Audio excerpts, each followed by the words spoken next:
How great is the concern of countries which border Russia about the stability of their energy supplies? One of those countries, of course, is Finland. Some 50% of its energy is imported from Russia. With a neighbour like that, can it really be, as it was rated earlier this year, the best country in which to live in the whole world? Well, I'm delighted to be joined by the president of the greatest country in the world, to be lived in, President of Finland, Tarja Halonen. Welcome.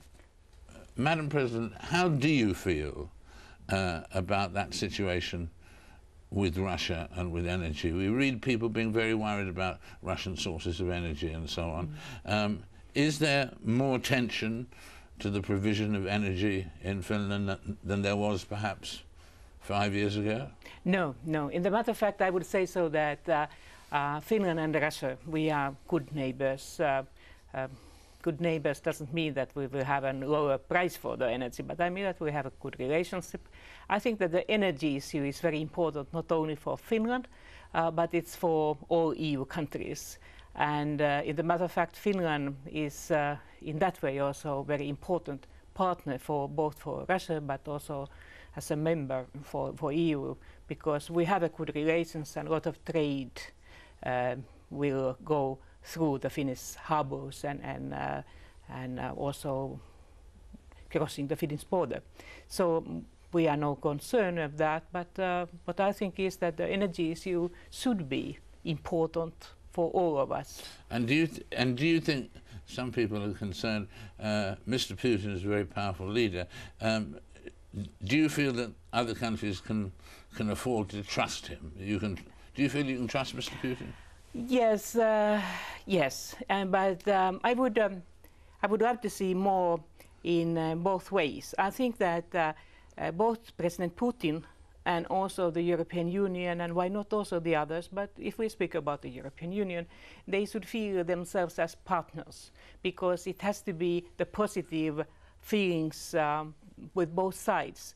I think that Mr. Putin needs us as much as we need him and his energy resources, because European countries are very good partners in energy business. We have a techniques, we have a need, we are really reliable. As buyers, we hope the same on his side to be a supplier. One of the other issues, obviously, that still needs resolving, and a Finnish leader was very important in this, in terms of what's going to happen in Kosovo. Do you see Kosovo as soluble, basically, solvable? It has to be so. Of course, my predecessor, President Ahtisaari, he has made a lot of work for Kosovo issue. He made it already in the time of the war of Belgrade, but now he has made a lot of work in order to solve the Kosovo. And I think that his approach, that we can see that both the people of Kosovarians and also the Serbs, they have to feel themselves that they are part of Europe.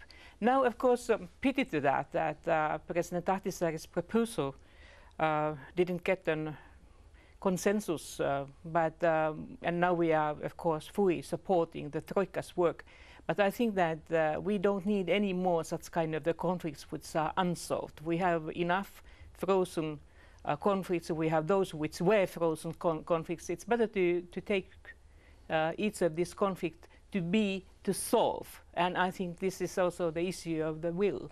And you feel very strongly, from what you said in New York, you feel very strongly that the UN could be taking a more active role in the solving of these problems. Yeah. Yes, exactly.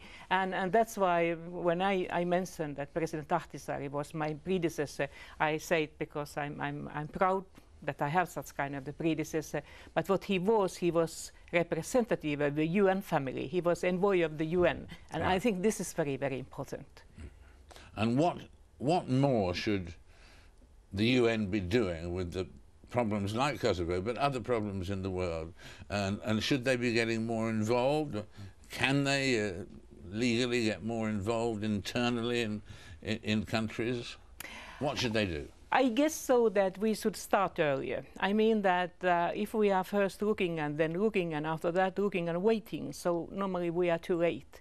What I do hope is that United Nations could help us, everyone, to become more willing to integrate to the global community, but also regionally or with neighbors and so on. So to see that it's not only the conflict and post-conflict situation, but to see more what are the first signals of the perhaps becoming conflict, and to help already with the preventing measures. And in terms of problems in the world, I mean, Al Gore just won or shared the Nobel Peace Prize. Do you think we're doing, and the UN is doing enough, we are doing enough on climate change? We are in good start. If I compare the atmosphere and the situation some years ago, I happen to know both Mr. Al Gore and also Mr. Pachauri, who is the chairperson of this panel. So I think that was more like a dream first, that we can do something. But now there is a new atmosphere, new, more decisive approach, not only by the state leaders and other politicians, but on average people and the business community. So I think that this is now the moment we should use, because now people know that this is the fact. This is not only one speculation, and that's why I'm very thankful for Oslo for this Peace Prize, because I think that they have been very much in time. And of course, you are the first female president of Finland. So far. So far. So far. So far. So far. And Irish people have already done it twice. Now the Finnish people have elected me twice. Yeah. But I hope. So far. Yeah. And what does that mean you've been able to do? What changes have you been able to bring about because you're a woman? I think that one is the signal of the democratic country, because when I received after my first elections, year 2000, letters, a lot of letters by little girls who said that, so fine, we love you, I want to become a president too if I don't become a teacher or nurse or the lorry driver. So I think that the biggest thing what I have done, I have shown it to the small girls that they can do it too. And then I have said also for the small boys, oh, you can do it too. It's not forbidden either for the boys. Well, thank you very much, Madam President, for being with us. We've really enjoyed it. This business of women presidents is catching on. I mean, America. Yeah. The India made it already, and some fiddling others. with it, considering it at the moment. Be careful. It's in the air. But here in UK, of course. Will America follow the example you of Finland? Okay, Thank I hope you so. very much for Thank being you very with much. us. It has been an honor to be with you here. And vice versa. Thank you. Thank you. Our thanks to the President of Finland talking to me earlier. This weekend, Argentines will go to the polls to elect a new president, as well as 8 provincial governors, a third of the Senate, and about half of the Chamber of Deputies. But it is the First Lady and Senator Cristina Fernandez de Kirchner who is leading the polls. Her husband, Nestor Kirchner, has been president for the past 4 years, and now his wife wants her turn. At home, she's called the new Evita.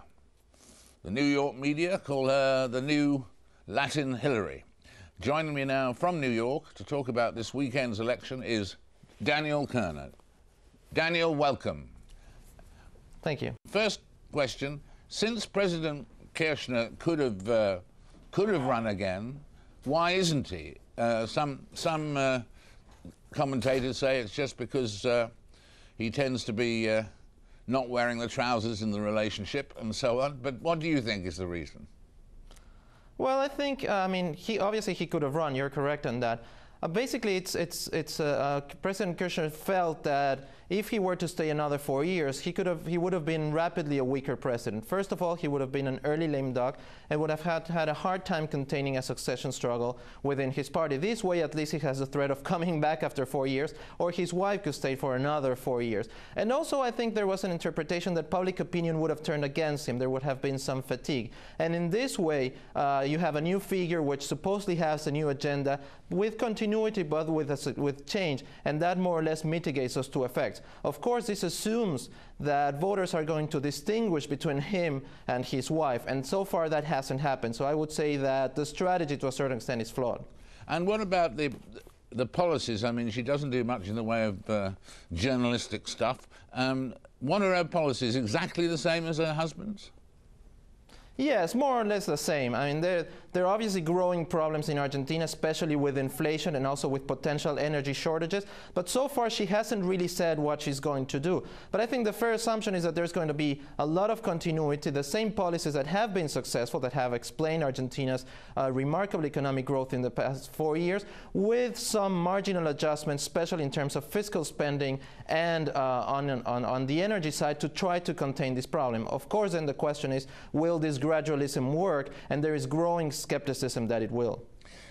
Also, at this point, given the fact that she hasn't said what her policies are and minor points like that, what are the latest polls today? They've been showing good news for her, haven't they?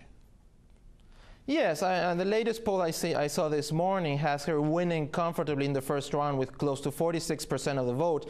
And the second vote is most voted candidate, Elisa Carrió, with around 24% of the vote. But this has been a very strange campaign. Cristina Kirchner hasn't really given interviews up until 2 days ago. She really hasn't given any press conference, and she really hasn't said much. But she is riding on the back of a very successful government who has presided over 4 years of record economic growth, above 8%, overall improving economic conditions, and an opposition that is weak, fragmented, and hasn't really been able to come up with a credible alternative. So I think she looks, she's in a very good position to win comfortably in Sunday's election. Is there a danger of serious ruction, serious trouble, for instance, between Argentina and the UK over territorial rights in that part of the world? No, I don't think so. I mean, the key issue there, of course, is the Falklands or Malvinas issue. And really, I mean, it's something that governments need to keep pressing because it's a popular issue. But I don't think there's any interest in pushing that any further. And more importantly, Cristina Kirchner does have an agenda of trying to improve relations, especially with Europe and the US, as a means of attracting foreign investment that they realize they need in order to maintain economic growth and to address the inflation problem. So I would say that rather than conflict, what you'll probably have is more closeness with Europe, the UK, and the US. And in fact, do you think that she has the personality and so on to be, as the Argentinians talk about, the new Eva Perón?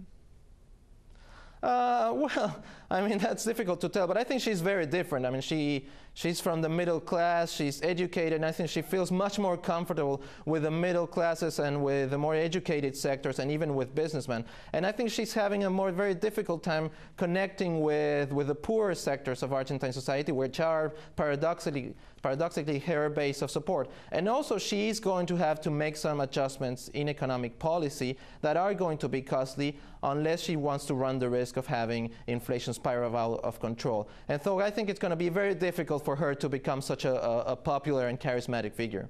Thank you very much indeed, Daniel, for joining us. That was tremendously helpful. We'll see you again soon, I hope.